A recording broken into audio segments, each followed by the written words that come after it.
और चलिए अब खबरों को जानते हैं विस्तार से। सबसे पहले बात बिहार की, जहां पर सीट शेयरिंग को लेकर हलचल इस वक्त बेहद तेज हो चुकी है। बिहार बीजेपी प्रभारी विनोद तावड़े और डिप्टी सीएम सम्राट चौधरी की मुलाकात 2 घंटे से चलती नजर आई। सहयोगी दलों के साथ सीट शेयरिंग पर बातचीत हुई। बीजेपी की केंद्रीय चुनाव समिति की बैठक के बाद ये मुलाकात जो है अपने आप बेहद अहम मानी जा रही है। तो बीजेपी प्रभारी तावड़े के घर पर हुई है बीजेपी नेताओं की बैठक। बैठक में गठबंधन के सहयोगी दलों में कैसे सहमति बनाई जाए, इस पर चर्चा हो रही है। और मुलाकात के दौरान संगठन मंत्री भीखू भाई द्वालसानिया और क्षेत्रीय संगठन मंत्री नागेंद्र जी भी मौजूद हैं। अरे पार्टी के अंदर भी तो वार्ता होती है, पार्टी के संगठन और कैसे चुनाव की पूरी प्रक्रिया होगी, ये सारे प्रोसेस पूरे किए जा रहे हैं। हमने बार बार कहा है कि पार्टी के तरफ से लोग अधिकृत हैं, सभी पार्टियों से वार्ता चल रही है। आप लोग को जल्द से जल्द खुशखबरी मिलेगी। चिराग पासवान और पशुपति कुमार पारस को लेकर सभी लोगों से बात चल रही है। वार्ता पूरा होने के बाद तुरंत सूचना दी। वहीं बड़ी खबर दिल्ली से, जहां पशुपति पारस से मंगल पांडे की मुलाकात हुई है। पशुपति पारस के आवास पर यह मुलाकात हुई। 1 घंटे तक दोनों के बीच बातचीत हुई। सीट शेयरिंग को लेकर यह चर्चा की गई है। 3 दिन पहले भी मंगल पांडे ने पशुपति कुमार पारस से मुलाकात की थी। हालांकि पशुपति कुमार पारस हाजीपुर सीट पर अपनी दावेदारी बार बार जाहिर कर रहे हैं। चिराग और पशुपति कुमार पारस दोनों के संपर्क में मंगल पांडे इस वक्त मौजूद हैं। तो मंगल पांडे की भूमिका काफी अहम हो जाती है। चिराग पासवान और पशुपति कुमार पारस दोनों से उन्हें मुलाकात कर बात बिल्कुल सम पर लानी है, जहां पर दोनों चाचा भतीजे मान जाएं और हाजीपुर सीट को लेकर जो जिज कायम है इस पर बीच का रास्ता निकल पाए।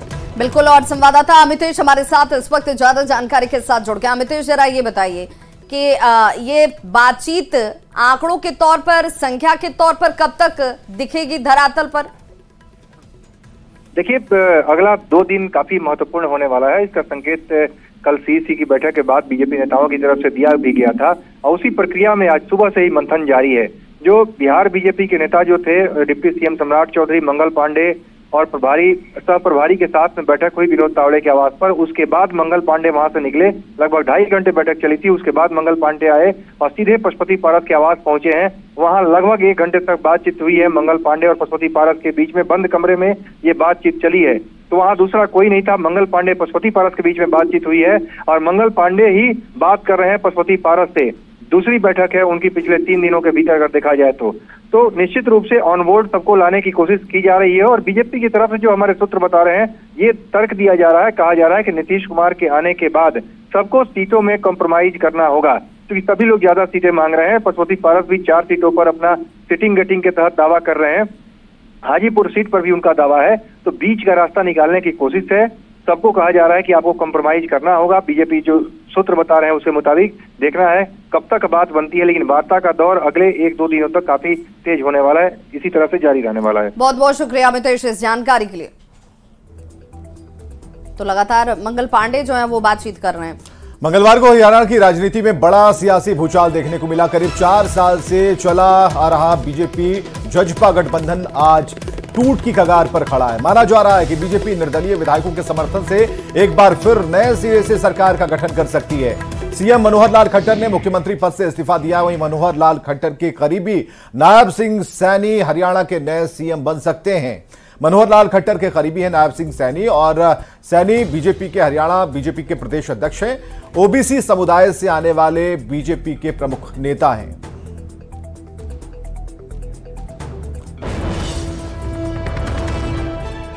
वहीं बड़ी खबर दिल्ली से, जहां अमित कात्याल के खिलाफ फिर एक्शन में इस वक्त टीम। एक और मामले में अब कार्रवाई की शुरुआत हो चुकी है। आवास और अन्य लोकेशन पर सर्च ऑपरेशन ईडी की तरफ से चलाया जा रहा है। 17 लोकेशन शामिल हैं, जिसमें ईडी की तरफ से ये कार्रवाई होती हुई हरियाणा के कृष बिल्ड टेक ग्रुप के खिलाफ ये कार्रवाई हो रही है। अमित कात्याल से इस कंपनी का कनेक्शन है।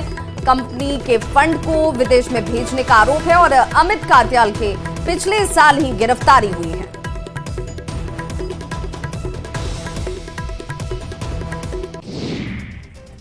सोमवार को पूरे देश में सीएए लागू हो गया और इसके बाद अब केंद्र सरकार ने इसका नोटिफिकेशन लागू कर दिया। इसके लिए नए पोर्टल लॉन्च कर दिए गए हैं और जो लोग सीएए 2019 कानून के तहत नागरिकता के योग्य हैं वो इसके लिए आवेदन दे सकते हैं। और जल्द ही एक मोबाइल ऐप भी लॉन्च किया जाएगा ताकि लोगों को आवेदन करने में कोई असुविधा ना हो। बेगूसराय पहुंची राज्यसभा सांसद राकेश सिन्हा ने समान नागरिकता कानून का समर्थन किया। राकेश सिन्हा ने कहा कि सीए कानून लागू होने से अब देश की जनता को पूरा लाभ मिलेगा और वैसे लोग जिन्हें अभी तक नागरिकता प्राप्त नहीं हो सकी थी उन्हें नागरिकता प्रदान की जाएगी। उन्होंने कानून के विरोधियों पर भी हमला किया और तुष्टीकरण की राजनीति करने का आरोप लगाया। देखिए, सीए कानून उन हिंदू, सिख एवं अन्य अल्पसंख्यक जिसमें ईसाई भी हैं, जिसमें बौद्ध हैं, जैन हैं, पारसी हैं, जो पाकिस्तान, बांग्लादेश और अफगानिस्तान में हैं, जिनकी सुरक्षा, जिनका अस्तित्व खतरे में है, उन्हें भारत संरक्षण, सुरक्षा और एक तरह से शरण दे रहा है, उन्हें भारत की नागरिकता दे रहा है। इसका विरोध वही लोग कर रहे हैं जो भारत को तोड़ना चाहते हैं, जो भारत में जनसंख्या के आधार पर हिंदुओं को अल्पसंख्यक बना देना चाहते हैं। इसका विरोध वे लोग कर रहे हैं जो नासमझी के अनुसार से भारत के संविधान को नहीं समझ पा रहे। दिल्ली के मजनू कटीला इलाके में रहने वाले विदेशी शरणार्थियों ने सीएए लागू करने के लिए मोदी सरकार को धन्यवाद दिया। इनका कहना है कि पीएम मोदी और अमित शाह ने इन्हें बहुत बड़ी खुशी दी है।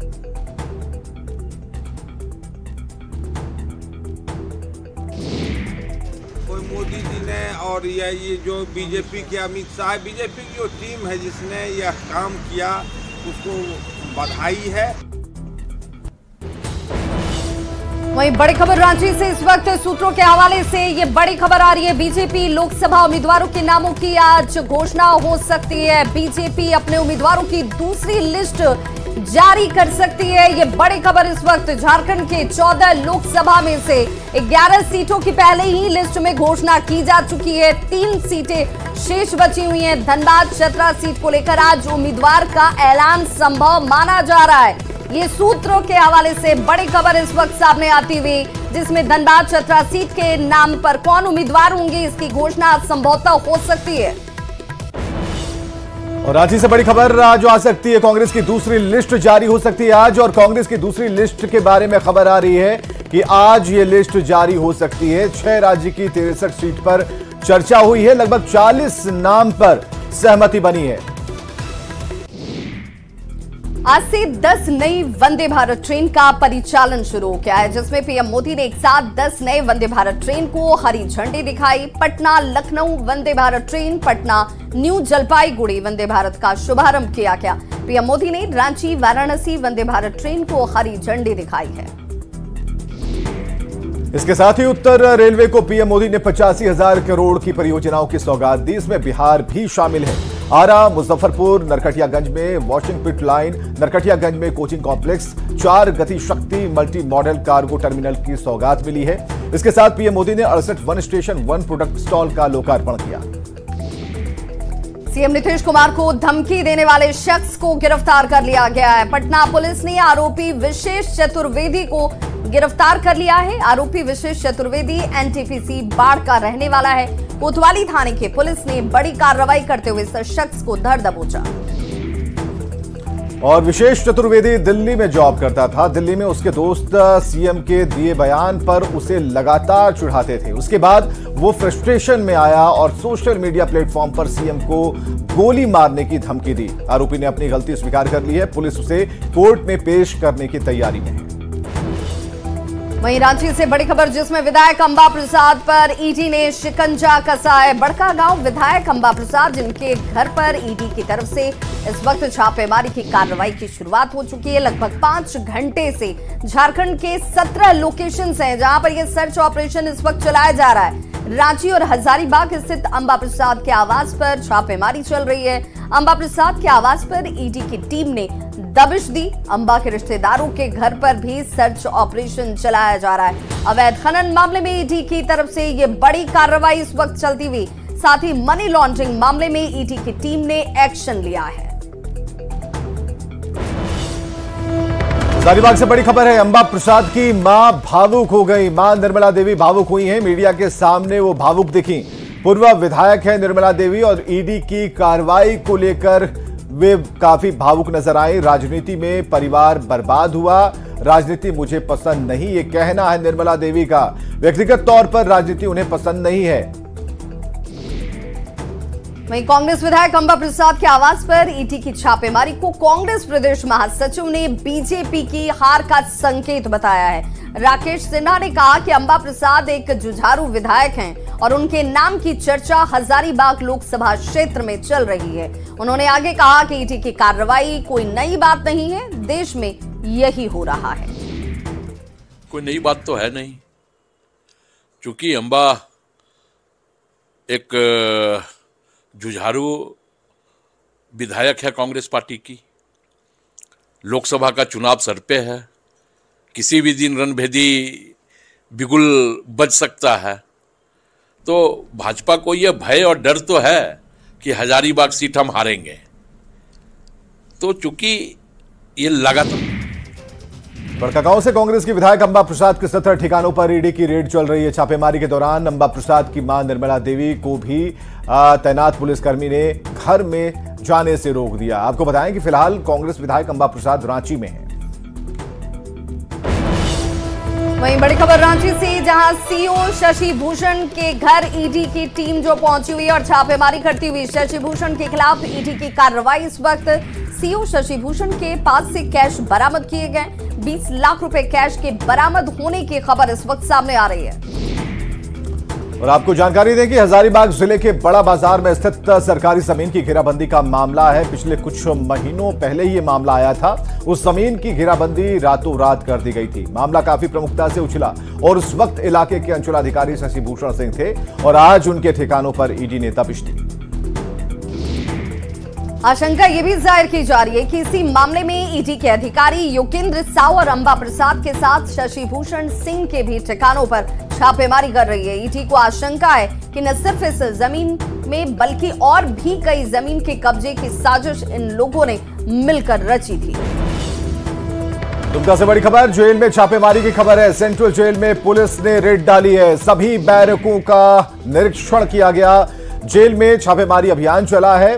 हालांकि आपत्तिजनक सामान के बारे में कोई सूचना नहीं है। डीसीएसपी के नेतृत्व में छापेमारी की गई थी। मौके पर कई अधिकारी मौजूद थे और लोकसभा चुनाव को लेकर जेल में छापेमारी की गई। वहीं बड़ी खबर गोपालगंज से, जहां दो पक्षों के बीच आपसी रंजिश में तेजाब से हमला किया गया। तेजाब के इस हमले में एक शख्स की मौत हो गई, जबकि 2 लोग गंभीर रूप से घायल बताए जा रहे हैं। घटना हथुआ थाना क्षेत्र के माछगर गांव की है। मृतक की पहचान कप्तान शाह के तौर पर की गई, जबकि दूसरे पक्ष से तेजाब हमले में जख्मी रितेश पुरी और मनीष पुरी को बेहतर इलाज के लिए सदर अस्पताल से गोरखपुर रेफर किया गया है। जानकारी के मुताबिक मंदिर बनाने के विवाद में इस वारदात को अंजाम दिया गया। कप्तान साहब बजरंगबली का मंदिर बनवा रहे थे। वहीं इस घटना के बाद दोनों पक्षों में तनाव है। पुलिस ने इस मामले में 5 आरोपियों को गिरफ्तार कर लिया है। पुलिस गांव में तनाव की स्थिति को देखते हुए कैंप कर रही है। हमारे पापा बथान में बैठे थे तो आके बुलेटपुरी था, बुलेटपुरी आके झगड़ा कर लिया पापा से। उसके बाद वो फोन करके निर्भयपुरी को बुलाया। उसमें 10-15 आदमी थे, आगे पापा को लगने मारने लगे और उसके बाद तेजाब मुंह में डाल दिया, आंख में डाल दिया है, कान में डाल दिया है लोग तेजाब। हाँ, पुलिस पर इतना भरोसा है कि हम लोग का ये दिलवाएगा, न्याय दिलवाएगा। बथान में अपना बैठे थे, वहाँ पर आया डंडा लाठी लेकर, तेजाब वजाब लेकर आया और देख लीजिए बुरी तरीका से मार दिया। 2 पेशेंट थे, एक मनीष पुरी थे और दूसरा रितेश पुरी थे। दोनों हथुआ से रेफर होकर यहाँ आए थे और उनका सिम्टम था एसिड अटैक का और हमने उन्हें यहाँ प्राथमिक उपचार उनका कराया और एक का सिम्टम थोड़ा ज़्यादा था, उल्टे भी हो रहे थे। उनका हम लोग प्राथमिक उपचार कराया और उनको बेहतर ट्रीटमेंट के लिए हमने उन्हें हायर सेंटर रेफर किया है।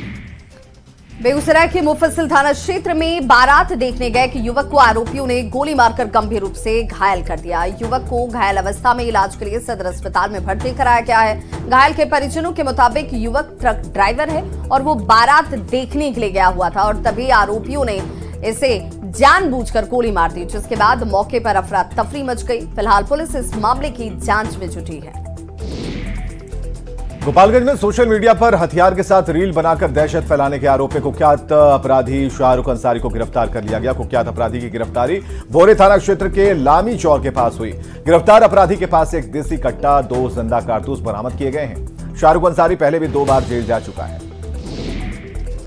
वहीं पटना में ऑटो लिफ्टर गैंग का आतंक फैला हुआ है। ऑटो लिफ्टर गैंग ने व्यापारी से 6 लाख रुपए की लूट की कोशिश की, जिसके बाद व्यापारी ने शोर मचाना शुरू कर दिया। व्यापारी के शोर मचाते ही वहां भीड़ इकट्ठा हो गई और मौके पर पहुंची पुलिस के सामने गैंग के साथियों ने लुटेरों को भगा दिया। ये पूरी घटना महावीर मंदिर के पास की बताई गई है। समस्तीपुर के वारिसनगर थाना क्षेत्र में 14 साल की एक लड़की का संदिग्ध परिस्थिति में शव बरामद हुआ है। जानकारी के मुताबिक लड़की अपनी मां के साथ घर के ही पास के खेतों में सरसों काटने के लिए गई थी। इसके बाद मां बाजार चली गई, लेकिन लड़की घर वापस नहीं आई।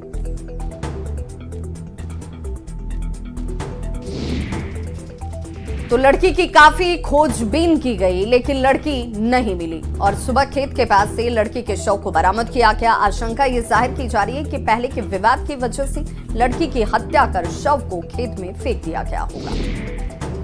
सहरसा से अगली खबर, जहां आपसी विवाद में अपराधियों ने शिवा कुमार नाम के युवक की गोली मारकर हत्या कर दी। हत्या के बाद आरोपी हवाई फायरिंग करते हुए फरार हो गए। घटना सदर थाना क्षेत्र के संतनगर मोहल्ले की है।